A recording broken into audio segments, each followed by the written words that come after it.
Welcome back, everybody. Food and Wine dropped a new article that turned our heads with nostalgia this morning. Its headline, 10 classic food brands from your childhood that could soon disappear.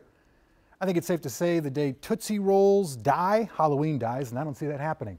So have things really changed that much for our beloved foods of yesteryear?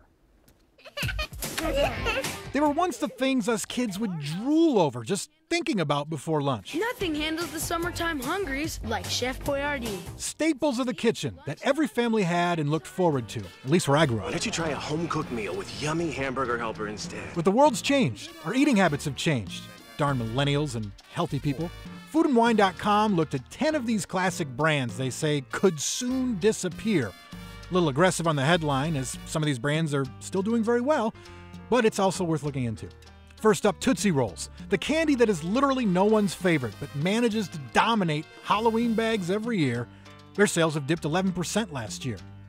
Remember this? Can't believe it's not butter. I can't believe it's not butter. Well, butter alternatives have gone soft as real butter consumption has hit a 4-decade high, according to the article. The New York Times reported sales of the over-the-shoulder missile launcher bubble gum dropped 50% from 2007 to 2012. Say cheese. Hamburger helper. Say cheese. According to the Wall Street Journal, Hamburger Helper, now just called Helper, needs some help, going from 61% of all dinner boxes sold down to 41% last year. And when sales are slumping, what do?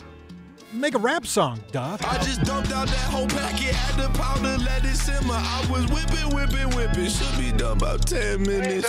And Wheaties, the foundation of General Mills' cereal business, along with other cereals, they've lost breakfast market share to protein bars, shakes, and fast food. Because a complete breakfast with Wheaties is good tasting and good for you. We spoke with Theo Schweitz, an account supervisor at JT Mega, a food advertising agency. Do you agree with the headline of the article that these brands are dying?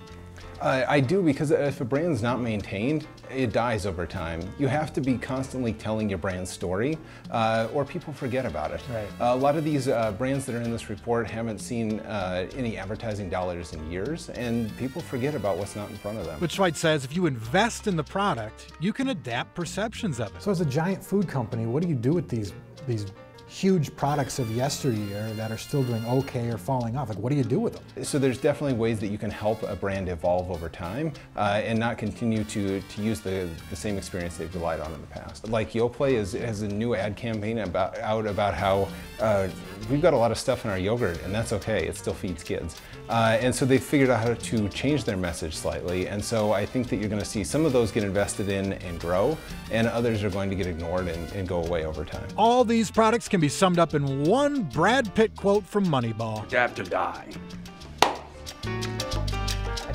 Adapt or die. Oh, I couldn't hear him.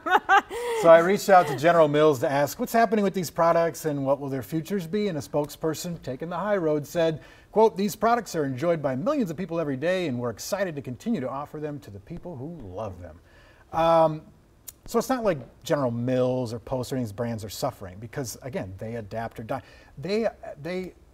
Some of these brands might have fallen off, but they buy new ones, right? Small independent brands, organic brands that you may not even know that they own. So they're doing just fine. Oh, I'm not worried. Yeah, I'm not worried either. And they, like Yoplait, they just take it, they spin the message, and they Sure. adapt to the new customers. Greek so they're yogurt's fine. popular right now, so they do a little more Greek yogurt probably.